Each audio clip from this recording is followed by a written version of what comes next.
So last quarter, Warren Buffett certainly shocked a lot of us with the sheer amount of selling that he did from his portfolio. I remember he sold out of 7 positions entirely, which is very unlike Warren Buffett. 4 of those positions were the big US airlines. You can remember how big of a story that was at the time. And I remember listening or watching the 2020 Berkshire Hathaway shareholder meeting, which happened just 1 month into Q2. And Warren Buffett had already said, he gave us numbers as to what he was doing in Q2, which showed that at the time he'd already sold $6.5 billion worth of stock in just 1 month, but he'd only bought about $400 million of stocks. So by the end of Q2, he'd actually done enough selling that he'd reduced the size of Berkshire's portfolio by 7%. Now, luckily in Q3, we have seen the tables start to turn, and Warren Buffett is now a net buyer of stocks once again, which is good to see. So overall, while he did still have $12 billion of sales of equity securities in Q3, we also saw Buffett deploy $17.6 billion into the purchase of equity securities. So net, he's put about $4.8 billion into the market in Q3, which is a drastically different tale to what was told in Q2, where overall he took $12.8 billion out of the market. So overall, what has Warren Buffett been buying and selling in Q3 of 2020? Well, let's find out.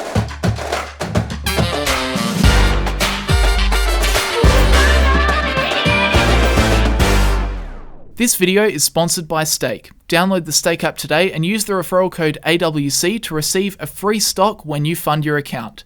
Details in the description. So as I just said, Warren Buffett's buys in Q3 did outweigh his sells by about $4.8 billion. However, that number does not include the $9 billion worth of stock buybacks that he did in Q3 as well. I'm not going to be talking about the share repurchases that he did with Berkshire Hathaway in this video. If you want to learn a little bit more about that, I just made a video on it, so you can click the link coming up on the screen right now if you'd like to learn more.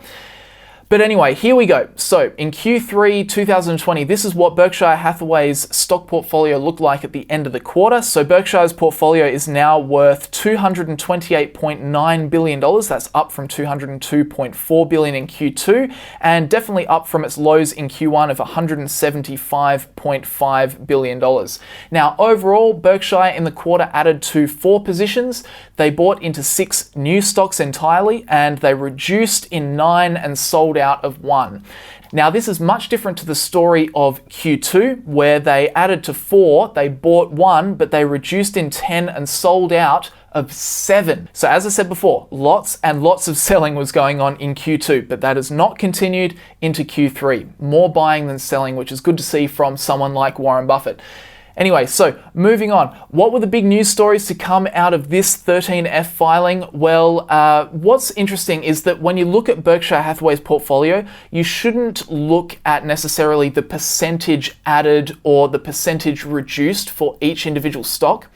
You actually won't get the biggest news stories out of looking at their portfolio that way. What you should actually do is order the activity in the biggest percentage change to their portfolio. And that leads us to our first big news story of Warren Buffett's Q3 13F filing, and that is that Warren Buffett is definitely trimming his position in Apple. This was definitely the most impactful move on their portfolio in Q3. So overall, Warren Buffett trimmed the position by 3.7%, which reduced the size of the portfolio by 1.84%. Now, having said that, this is not actually the craziest news story in the world, because overall remember, Apple holds 47.78% of Berkshire Hathaway's portfolio. So even a small addition or a small trim here and there will actually impact their overall portfolio quite a bit. So overall, this move takes Berkshire's stake to 944 million shares, worth about $109.4 billion at the end of Q3.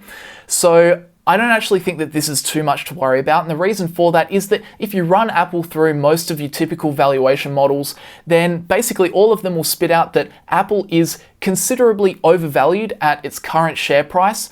So I would definitely expect, Warren Buffett's way of thinking, I would expect that if I was going to see something in this quarter, to do with Apple, it would most likely be him trimming the position as opposed to buying more, because he doesn't overpay for his stocks. That's like his number one rule. But even though he did trim this position, it's certainly nothing to worry about, because I definitely wasn't expecting him to say reduce Apple by 30 or 50% or something like that. Definitely not. Warren Buffett is still definitely a big believer in Apple stock for the long term. I mean, that's just obviously evidenced by the size of the position that he's got. I mean, he's currently, Apple takes up nearly half of his portfolio, 47.78%. And remember, that's 47% of a $230 billion portfolio. So overall, even though it was a bit of a trim, 3% trim to Apple, I don't think we've got anything to worry about, even though this was the most significant move for Berkshire Hathaway's portfolio in this quarter. Anyway,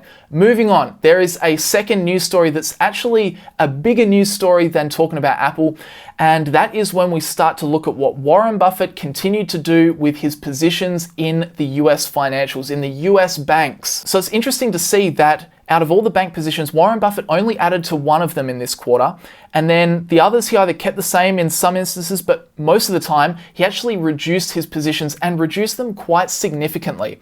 So this definitely tells me, it continues along the trend that we've seen from Buffett over the past few quarters, that Warren Buffett is trying to get less exposure to the US financials. I mean, have a look at this table right here. I've listed how many shares Berkshire currently owns in each of these different financial companies, and then the share price at the end of Q3. If we multiply those two together, we can see the value of each position at the end of Q3. So even right now, there's only one significant investment, and that is obviously in Bank of America at $24 billion. Then if we look, the next biggest is US Bancorp, which comes in at $4.7 billion. Then Wells Fargo and Bank of New York Mellon, both between $2 and $3 billion each. Now, they sound like large stakes, right? We're talking in the billions of dollars, but remember, Berkshire's portfolio is worth like $230 billion. So one of them, obviously the Bank of America position, is significant, but the others are actually relatively small. And we can see that if we actually have a look at what percentage is each of these bank positions in terms of Berkshire's total portfolio. So if we have a look at that, then we can see that Bank of America does take up 10% of the portfolio. That is a substantial position.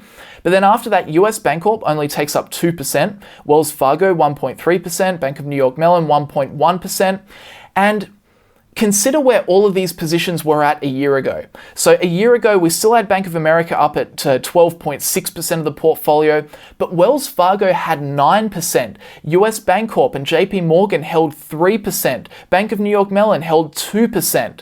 So we can see just from these two columns that over the last year or so, Warren Buffett has significantly lightened the load, lightened his exposure to the US banks. And that was definitely the story in Q3 as well. If we have a look at just what he did in Q3, we can see that he's only added to Bank of America, he added 9.2%, but then look at the other numbers, reducing 64% in PNC, reducing 95% in JP Morgan, reducing 35% in M&T, and 46% in Wells Fargo. So all things considered, I actually think this is probably the biggest takeaway from Warren Buffett's 13F, is that he continues to significantly lighten the load to the US financials. That is, except for Bank of America, which I think he's still in love with. It's the only one that he still likes. But anyway, moving on. So that's the second big news story. Then moving on into the third big news story, and this is one that we get by looking at Berkshire Hathaway's new buys for the quarter. So there were 6 of them in total, and if you have a look at these companies, 4 out of the 6 were pharmaceutical companies. So Berkshire Hathaway has now made new positions in Merck, AbbVie, Bristol Myers Squibb, and Pfizer. And as you can see, the first 3 of these companies each now occupy about 0.8% of Berkshire Hathaway's portfolio, which represents a rough $1.8 billion investment into each one of them. And then the Pfizer position is a little bit smaller at about $140 billion. So that position might not have even been Warren Buffett, because it is one of those small, $1 million kind of positions as opposed to the big $1 billion buys. Because we've got to remember that Ted and Todd also manage smaller sums of money for Berkshire Hathaway. So it could have been, because it's one of those smaller positions, it could have been an investment made by either Todd or Ted in Pfizer as opposed to Buffett himself. And so a lot of people might jump to the conclusion that these 4 investments were basically all centered around the pandemic, what we're currently going through, and trying to profit off of that. However, and I should say I'm no expert in the pharmaceutical industry. However, from what I was reading, it actually seems like these 4 companies, they don't actually have too much in common. For instance, I was reading a Motley Fool article, and they were saying that Merck and Bristol Myers are heavily into oncology, so study of cancer, whereas AbbVie make Humira, which are injections that help treat like systemic inflammatory conditions like rheumatoid arthritis. And then, as we know, Pfizer is the company that's currently working on the vaccine, but they're also a diversified pharmaceutical company in their own right. So this might just be kind of a diversified play on the whole pharmaceutical industry, try and get some exposure to that industry. And the Motley Fool do make the point that for all of these companies, they are during Q3, they were trading significantly away from, say, their highs that have been seen over the past, say, 1, 2, 3 years. So maybe this literally was just a bit of a value play to get some exposure into the pharmaceutical industry. But overall, they are the big 3 kind of takeaways from Buffett's Q3 13F filing. In other news, they also bought into T-Mobile, which is a telecommunications company. That position is worth $276 million. So again, that may not have been Warren Buffett, might have been Ted or Todd. They also bought into Snowflake, which is a cloud-based data warehousing company, and that position is worth $1.5 billion. And at the other end of the spectrum, they also sold out completely from Costco. So they've gotten rid of the last Costco shares that they held. So overall, that's kind of the story for Warren Buffett, for Berkshire Hathaway, for Q3 2020 with their 13F. Few big news stories. Number one, definitely, I think the biggest takeaway is that Warren Buffett is reducing his exposure, continues to reduce his exposure to the US banks. I just think he just wants less exposure with all that's going on, the current economic climate that we're in. He just wants to keep reducing his exposure, put his money somewhere else. Second news story, not really a news story, is just trimming Apple, but obviously that's going to make headlines because it's such a large portion of Berkshire's portfolio. And then third is obviously the play in the pharmaceutical industry, which I'm kind of not sure on. I'd love to hear your opinion on it. Like, what do you think the play is here? I definitely think that the Pfizer bet is probably from Ted or Todd, and I definitely think it's probably a bit of a vaccine play. But the other 3, I tend to believe that they genuinely were Buffett because of the size of the investments in each.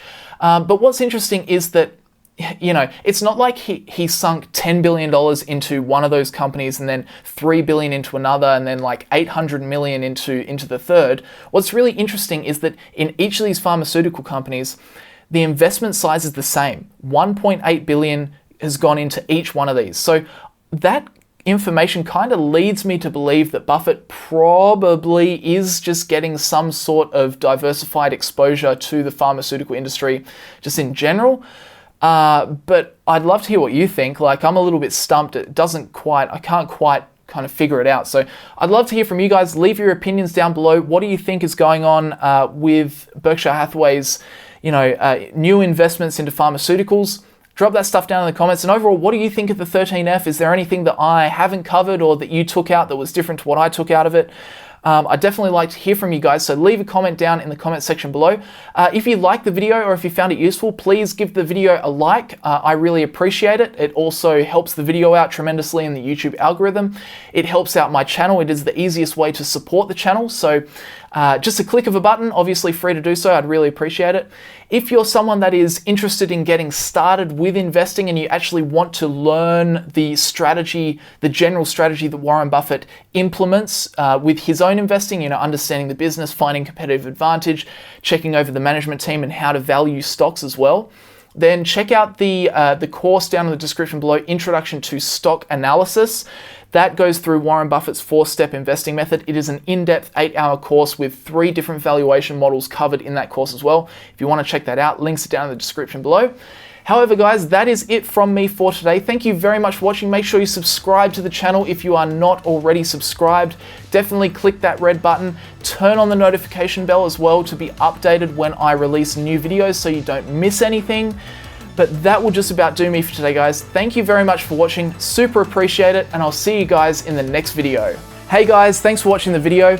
Now, a lot of people reach out to me and they ask, what brokerage site do I use when I am buying or selling US stocks? And the answer to that is Stake. I've been using Stake for about 2 years, and I really like the platform. The reason for that is if you go through CommSec or NabTrade or one of the traditional brokerage sites and you want to buy international stocks, you're going to cop 2 fees. You're going to cop a foreign exchange fee, and then you're also going to cop international brokerage fees. On Stake, it's commission-free trading, so you never pay the brokerage fee. The only fee you encounter is the foreign exchange fee. And the foreign exchange fee is comparable to the other brokerage sites as well. So I really like that. Plus, if you want to go to that next level and you want to be a trader, you want to get really into the nitty-gritty and do this seriously, they've got subscription options for you as well with their brokerage packs. But the best thing about this deal that I do with Stake is, of course, they pass on some benefits to you guys. So if you download the app and use the referral code AWC, then you straight up get given a free stock. You either get given a Nike stock, a Dropbox stock, or a GoPro stock. Now, they are of different values, and yes, the probabilities are weighted accordingly, but hey, it's still pretty good. It's a free stock. It's better than a poke in the eye, that's for sure. So if you want to check out Stake, it's the brokerage site I use. I've left the links down in the description below. Remember to use that referral code AWC. Get your free stock, and good luck with your investing. Thanks always to Stake for sponsoring these videos. Thanks to you guys for watching, and I'll see you guys next time.